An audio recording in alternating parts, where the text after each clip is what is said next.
الحمدللہ رب العالمین والعاقبۃ للمتقین والصلاة والسلام علی رسولہ محمد وآلہ واصحابہ اجمعین۔ معزز صحابی حضرات، میں آپ کا شکریہ ادا کرتا ہوں کہ آپ لوگ سویرے سویرے بروقت ادارہ نور حق میں ہمارے ساتھ اس کانفرنس میں شریک ہے، موجود ہے،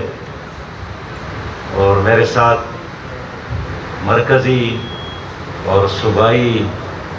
اور کراچی کی پوری قیادت دائیں بائیں موجود ہے۔ اس وقت جو حکومت کی 2 سالہ کارکردگی ہے انتہائی مایوس کن ہے، اور یہ 2 سال کی کارکردگی ناکامیوں کا ایک داستان ہے، اور ان 2 سالوں میں مسلسل ہر مہینے ہماری قوم کسی نہ کسی بحران کے ساتھ اور کسی نہ کسی مشکل میں وہ مبتلا رہی۔ آنے کے بعد، موجودہ حکومت کے آنے کے بعد، اگر آپ کو یاد ہو، لوگ بھول جاتے ہیں، تو ٹماٹر جیسی چیز ناپید ہو گئی، اور پاکستان کی تاریخ میں پہلی بار لوگوں نے 300 سے لے کر 400 روپے فی کلو ٹماٹر خریدا ہے، اور جب 2 مہینے گزر گئے تو اس کے بعد چینی ناپید ہو گئی، اور باوجود اس کے کہ پاکستان دنیا میں گنا پیدا کرنے والا 7واں بڑا ملک ہے، اور مسلسل شوگر ملز میں گزشتہ عرصے میں اضافہ ہوا ہے، لیکن کراچی سے لے کر چترال تک شوگر نہیں ملتا تھا، اور جب وہ بحران ذرا تھم گیا تو پھر آٹے کا بحران شروع ہو گیا، اور باوجود اس کے کہ دنیا میں گندم پیدا کرنے والا پاکستان 5واں بڑا ملک ہے، لیکن BCR گندم کے باوجود اور گودام بھرے پڑے تھے، لیکن آٹا نہیں مل رہا تھا، اور فی کلو آٹے کی قیمت میں 25 روپیہ سے لے کر 30 روپیہ تک اضافہ ہوا، اور اس کے بعد آپ کو اگر یاد ہو تو پھر پیٹرول کا بحران شروع ہو گیا، اور بین الاقوامی مارکیٹ میں اور منڈیوں میں تیل پانی کی طرح بہہ رہا تھا، لوگ لینے والے نہیں تھے، لیکن پاکستان میں تیل نہیں مل رہا تھا، اور اس طرح وزیر اعظم نے اعلان کیا کہ ان تمام بحرانوں کی ذمہ داری بنیادی طور پر ملک میں موجود مافیاز پر ہے، اور ہم اتفاق بھی کرتے ہیں کہ کل بھی پاکستان میں مافیاز کی حکومت تھی، اور وہی لینڈ مافیا، ڈرگ مافیا، آٹا مافیا، پیٹرول مافیا، یہی مافیاز ہے جو الیکشن کے وقت ان پارٹیوں پر انویسٹمنٹ کرتی ہے، اور پھر جب حکومت بنتی ہے تو یہ تمام مافیاز پورا نظام کو کنٹرول میں لے کر پھر کمانے میں لگ جاتے ہیں، اور قوم کا خون پسینہ نچوڑنے میں مصروف ہو جاتے ہیں، اور حکومت اس کا کچھ نہیں بگاڑ سکتی، اور یہی وجہ ہے کہ آج بھی چاروں طرف ان مافیاز کی حکومت ہے، اور ان 2 سالوں میں حکومت نے نہ ان پر ہاتھ ڈالا، نہ کسی کا احتساب ہوا، نہ کسی کے پیٹ سے اور ان کے جیب سے لوٹی ہوئی دولت حکومت نکال سکی۔ معزز صحافی حضرات، آپ جانتے ہیں کہ پاکستان کا سب سے بڑا شہر اور سب سے زیادہ ریونیو دینے والا شہر کراچی ہے، جو ایک چھوٹا سا خوبصورت پاکستان کا نقشہ پیش کر رہا ہے۔ لیکن اس حکومت میں بھی کراچی شدید مشکل سے دوچار رہا، اور یہ عجیب ستم ظریفی ہے کہ اس وقت بھی صدر پاکستان کراچی سے ہے، مسلم لیگ کی حکومت میں بھی صدر پاکستان کراچی سے تھا، اور پیپل پارٹی کی حکومت میں بھی صدر پاکستان کراچی سے تھا۔ لیکن کیا جناب علوی صاحب ہو اور کیا جناب زرداری صاحب ہو اور کیا جناب ممنون حسین صاحب ہو، ان کے ٹیلیور بھی مکمل ہو گئے، لیکن اس شہر کا کوئی مسئلہ حل نہیں ہوا۔ ہم دیکھتے ہیں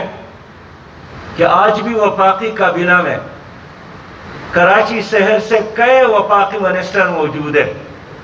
تو ان کے ذاتی مسائل تو حل ہوئے ہوں گے،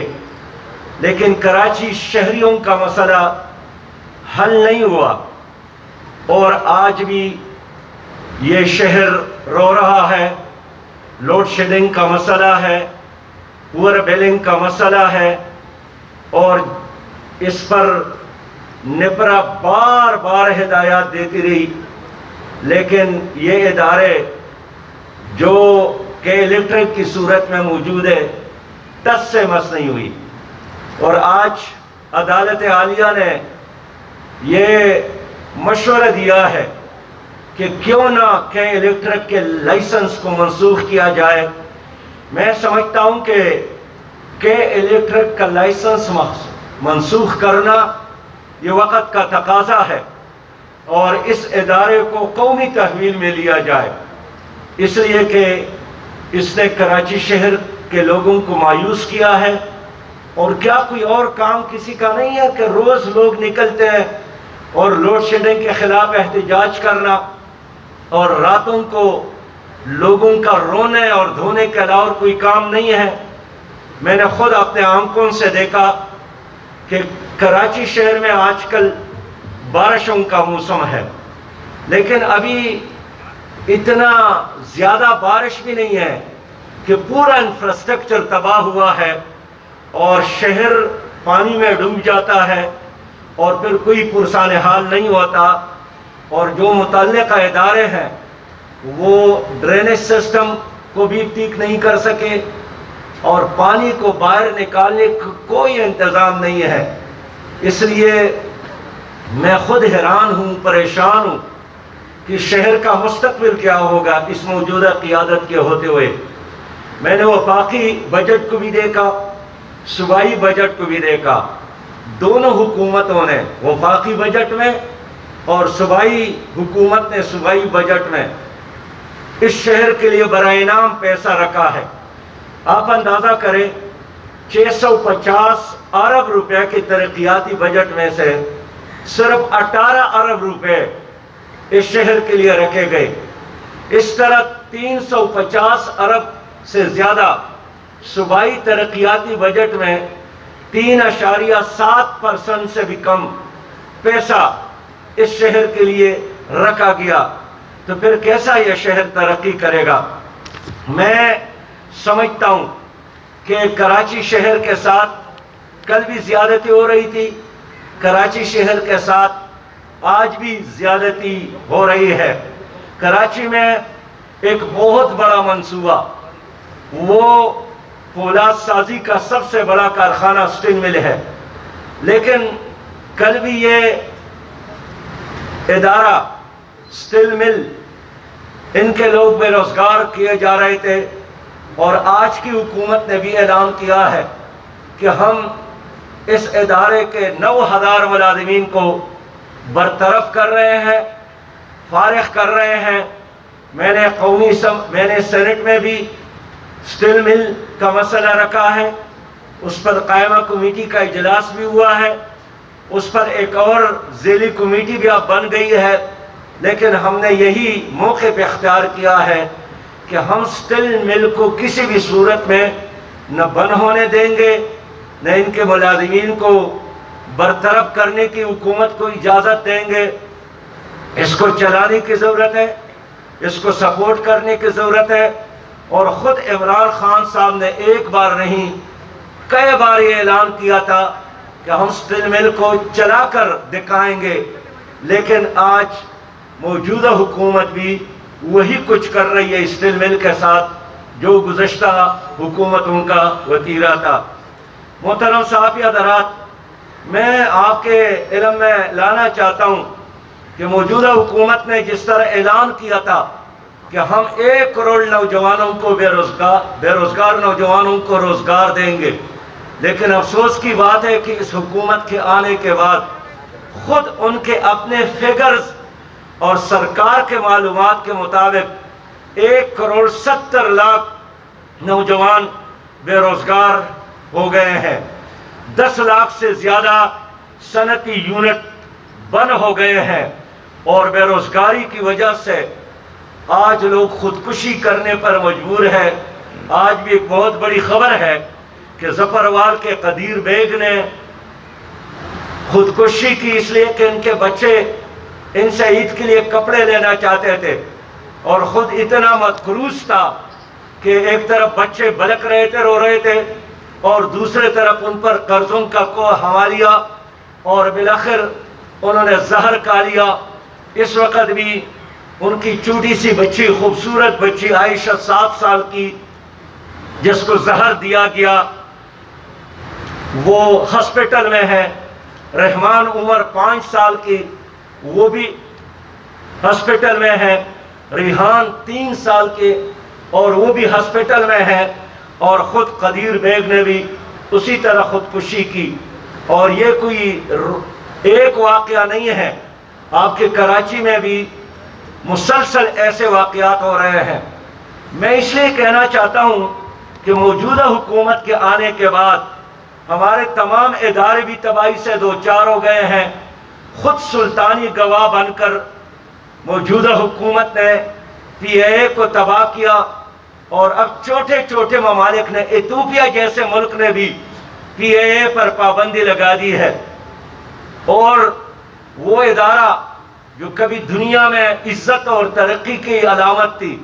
پاکستان کا ایک شان اور پاکستان کا ایک پہچان تھا، ان حکومتوں کی وجہ سے اتنا تباہی سے دوچار ہوا کہ اب چھوٹے اور بڑے ممالک نے، یورپ میں، امریکہ میں، عرب ممالک میں، ملیشیا میں پی آئی اے کے سروس پر پابندی لگائی گئی ہے۔ انہوں نے ریلوے کو تباہ کیا۔ مسلسل حادثات ہو رہے ہیں۔ ماضی میں جب بھی کوئی حادثہ ہوتا تھا تو وزیر اعظم صاحب، عمران صاحب یہ اعلان کرتے تھے، مطالبہ کرتے تھے کہ اگر ان وزراء میں کوئی شرم اور حیا ہے تو ان کو استعفیٰ دینا چاہیے تھا، اور مسلسل ہر جلسے میں استعفیٰ کے مطالبہ یہ کرتے رہے۔ لیکن آج ریلوے میں مسلسل حادثات ہو رہے ہیں، اور نہ کوئی استعفیٰ دینے والا ہے، نہ کوئی ذمہ داری قبول کرنے والا ہے، اور نہ کوئی اپنی گناہ اور غلطی کا اعتراف کرنے والا ہے۔ زراعت تباہی سے دوچار ہے، کسان رو رہا ہے، کاشتکار رو رہا ہے۔ ٹڈی دل نے حملہ کیا، 1000 ارب سے زیادہ نقصان پہنچا ہے، لیکن ان غریب دہقان اور کاشتکار اور کسانوں کے ساتھ کوئی تعاون حکومت نے نہیں کی۔ معزز صحافی حضرات، کرونا وائرس کی وبا کے حوالے سے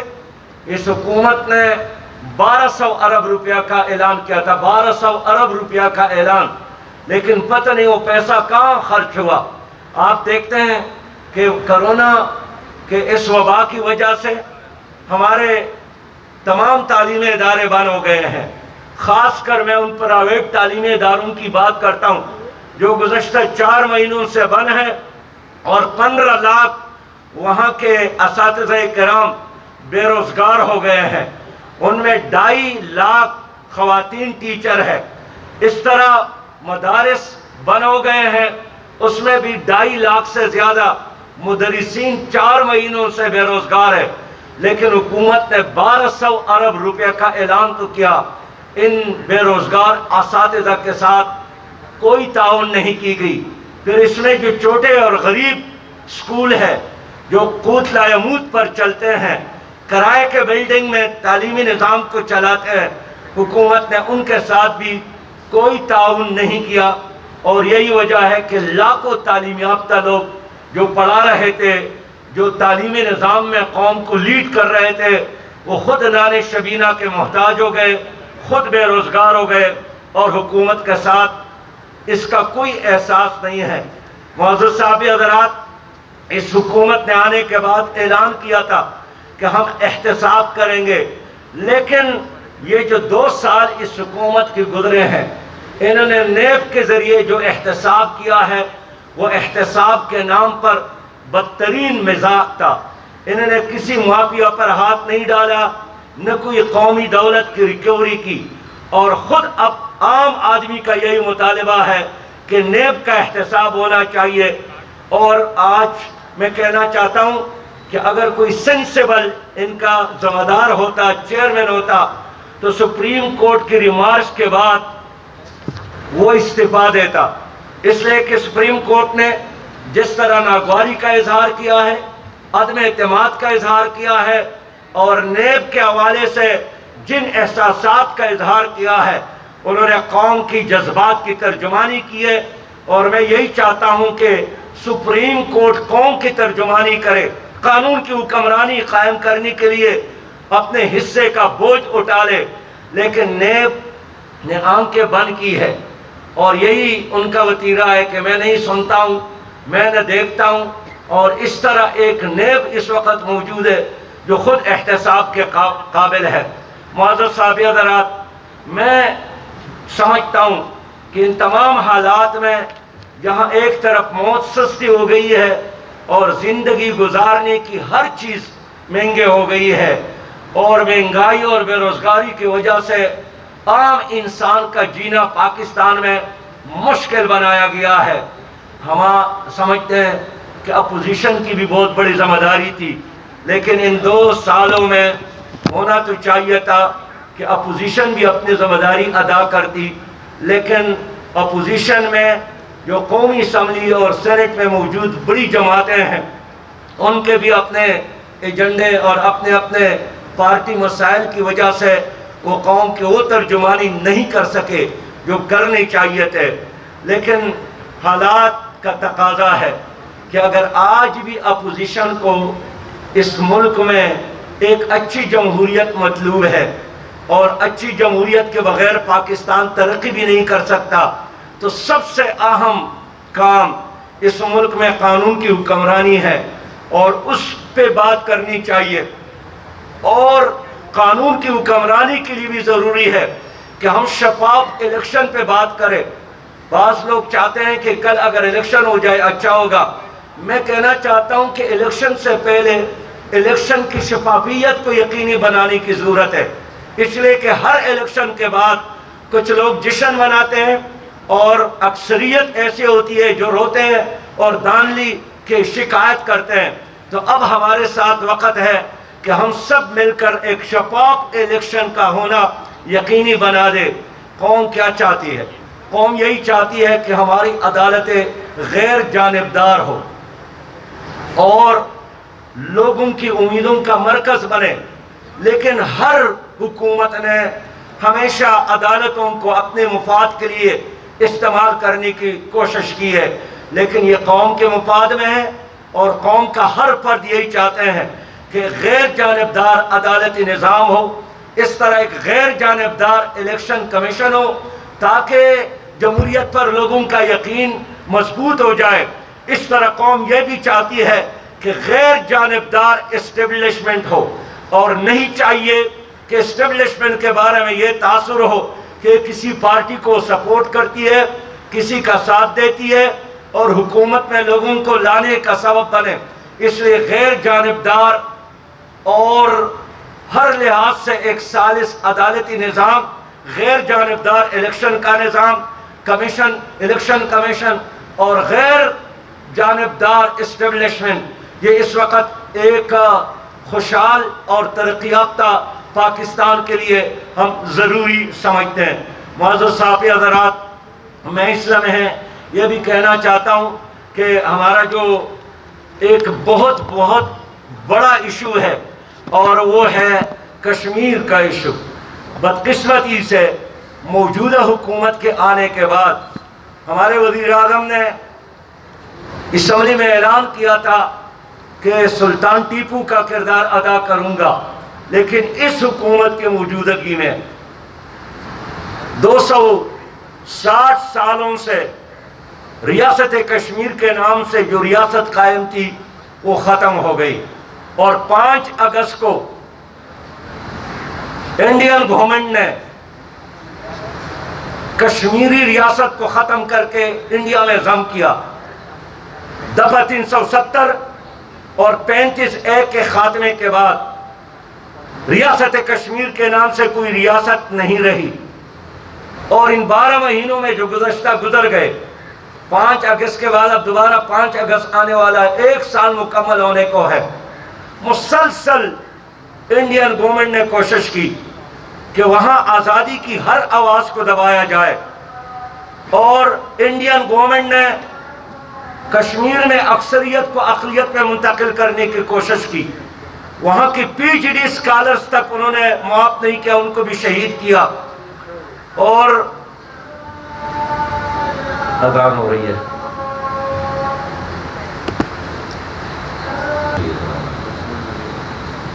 معزز صحابی حضرات، میں یہی عرض کر رہا تھا کہ گزشتہ 12 مہینوں میں انڈین گورنمنٹ نے شعوری طور پر وہاں کی مسلم آبادی کو اقلیت میں تبدیل کرنے کی کوشش کی۔ 9 لاکھ سے زیادہ فوج وہاں اس وقت مسلط ہے۔ آسیہ اندرابی